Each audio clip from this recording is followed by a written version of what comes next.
¿Qué tal, amigos de Historias de Terror? Para mí es un gusto poder saludarlos una vez más y llevar hasta ustedes una historia. Hace algunos días conté algunas historias de Zacatecas y nuestra amiga Claudia López me decía que le gustaban esas historias, y la verdad es de que existen muchísimas leyendas, ya que Zacatecas es conocida por ser una hermosa ciudad colonial donde se pueden disfrutar sus espectaculares paisajes y su interesante cultura. Pero no olvidemos que, como toda ciudad, también guarda sus obscuras leyendas. Mi nombre es José Llamas y te presento la calle de las Tres Cruces. La casa de don Diego Gallinar alzaba orgullosa sus 3 pisos, junto a las humildes casitas de solo uno, que empezaban a formar parte de la calle que prolonga la de San Francisco, y la cual desemboca en la plaza principal. Don Diego era tío y tutor de la bellísima Beatriz Moncada, quien acababa de salir del colegio donde se había educado y tenía que vivir bajo la severa custodia de su tío. Se rumoraba que el señor Gallinar tenía planeado casar a su sobrina con don Antonio, su único hijo, que por esas fechas andaba en el servicio con el señor Márquez de la Laguna, combatiendo a los piratas que rondaban y acechaban aquel puerto de Veracruz, y él era un joven calavera que derrochaba el dinero a manos llenas.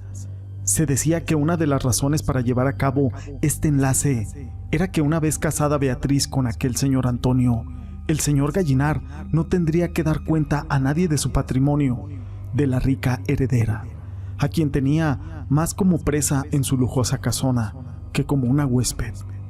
Desde hacía algunas noches que, al dar las 12 campanadas, se escuchaban las notas de un dulce violín, tocado por un joven desconocido, que se apoyaba en el poste de un farol que alumbraba débilmente aquella serena calle. Arrancaba su instrumento melodioso himnos de amor. El músico era el joven indígena recogido y educado por los religiosos del convento de San Agustín, y ahí había aprendido las artes y las ciencias que ellos sabían. Su nombre era Gabriel García, y Beatriz lo conoció en un concierto de la casa del conde de San Mateo, y que él era admitido en todas las reuniones de la aristocracia porque daban bastantes referencias buenas los religiosos de él. Beatriz lo escuchó tocar y su alma vibró al compás de la maravillosa música de aquel artista, y tan solo unas miradas bastaron para enamorarse. El músico estaba subyugado por la hermosura peregrina de aquella niña rubia, y comprendió el mundo del lenguaje de sus miradas, y la adoró con todas sus fuerzas de su alma india, aunque sabía que era un amor sin esperanza por la diferencia de las clases sociales. Desde entonces, todas las noches, al filo de la medianoche, iba Gabriel enfrente de aquella casa y desahogaba su corazón por medio de su música dulce. La joven Beatriz burlaba la vigilancia de su dueño y subía al mirador, todo para escuchar a su amado. Pero una noche, la fatalidad del destino tendió sus redes. Don Diego se retiraba más tarde que de costumbre y se encontró con el concierto enfrente de su casa, y a la luz de aquel farol reconoció inequívocamente a Gabriel. Ciego de ira, ordenó que se retirara de ahí y le llamó a sus sirvientes para que lo corrieran. Gabriel contestó que se retiraría porque tenía que hacerlo, y no por miedo a que lo fueran a golpear, pues no era ningún perro, y aparte sabía defenderse con la espada en mano como un caballero. Pero viendo el ademán de sacar la espada de don Diego, le dijo que él no se batiría porque lo respetaba demasiado. El señor Gallinar, loco de rabia, le lanzó los peores insultos, llamándolo indio malnacido, aventurero y cobarde. Gabriel no aguantó más y arrojó su violín en medio de aquella calle.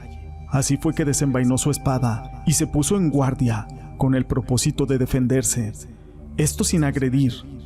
La lucha fue reñida por parte de don Diego, que quería a toda costa acabar con su adversario, ya que Gabriel solo se limitaba a parar aquellos golpes que él lanzaba, cosa que aún lo irritaba más a aquel viejo. Viendo que la lucha se prolongaba sin conseguir su propósito, el señor Gallinar quiso dar la estocada final y se tiró a fondo, clavándose en la espada de Gabriel, aunque él lo único que hizo fue desviar aquella estocada mortal. Don Diego se desplomó lanzando una horrible blasfemia y dejando ver así que se le escapaba la vida. Gabriel quedó horrorizado. Se arrodilló a socorrer a aquel moribundo. Cuando se abrió el portón de la casona, salió un criado del señor Gallinar. Él había presenciado toda la lucha. Al ver que su señor patrón estaba herido de muerte y su agresor estaba inclinado ante él, sacó un puñal del cinto y se lo clavó a Gabriel en la espalda y corrió a esconderse dentro de la casa. Entonces escuchó un alarido de agonía. Enseguida, un puño de cristales rotos. Era Beatriz, mudo testigo de esas horribles escenas. Se había desmayado. Su cuerpo, falto de apoyo, rompía los cristales del mirador, esto para caer y estrellarse entre las piedras de la calle, junto con el violín de su amado. Cuando la ronda llegó al lugar de la tragedia, encontraron la débil luz de aquel farol y los 3 cadáveres. Una mano piadosa marcó con 3 cruces de cal los lugares donde fueron encontrados los 3 cuerpos. Desde esa fecha, el 2 de noviembre de 1763, se le llamó la calle de las 3 cruces, la cual actualmente se localiza exactamente en donde termina la avenida Hidalgo y comienza la calle Juan de Tolsá, un poco más allá del Palacio de Gobierno del Estado. Esta historia la quise compartir con ustedes, ya que habla de un amor imposible que terminó con la muerte de 3 personas y 3 cruces en aquel camino. Pero no es la única historia que tenemos de Zacatecas. Existe una historia que me llama mucho la atención y lleva por nombre La Confesión de Ultratumba.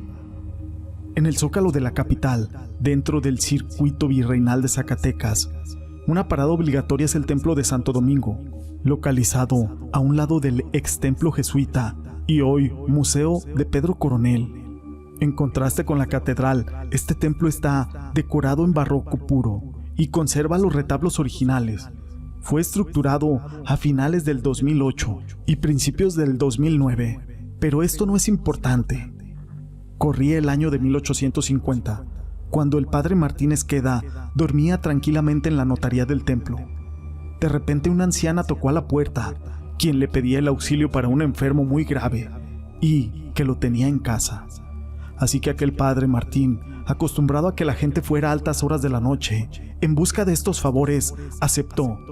Tomó su rosario, su Biblia y su estola, y siguió a aquella extraña mujer hasta las cercanías de la antigua plaza de toros de San Pedro, donde había una casa descuidada. La anciana abrió la puerta que conducía a un pequeño cuarto, con un petate en donde yacía un cuerpo. El padre Martín se alistó para comenzar la confesión, pero al momento de inclinarse, la anciana salió del cuarto sin decir palabra alguna.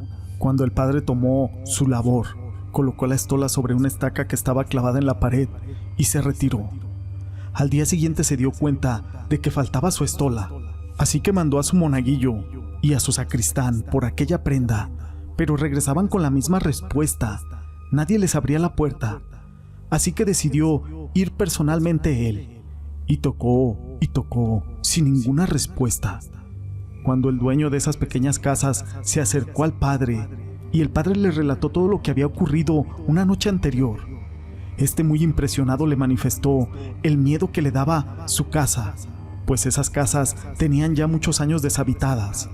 Al abrir la puerta encontraron telarañas, polvo, ratones, y efectivamente, ahí colgada en la pared se encontraba la estola del padre Martín, quien, sintiendo un escalofrío que le recorría todo el cuerpo, regresó de inmediato al templo. No pudo oficiar la misa por aquella impresión que había recibido. Dicen que el padre Martín enfermó y de un mal hepático murió años después de realizar esta confesión de ultratumba. Tal vez era un alma en pena que no había confesado sus pecados, y ese día Dios le dio la oportunidad de regresar y de pedir perdón por todos sus pecados. Estas historias las quise compartir con ustedes. Si te han gustado, déjame tu pulgar arriba.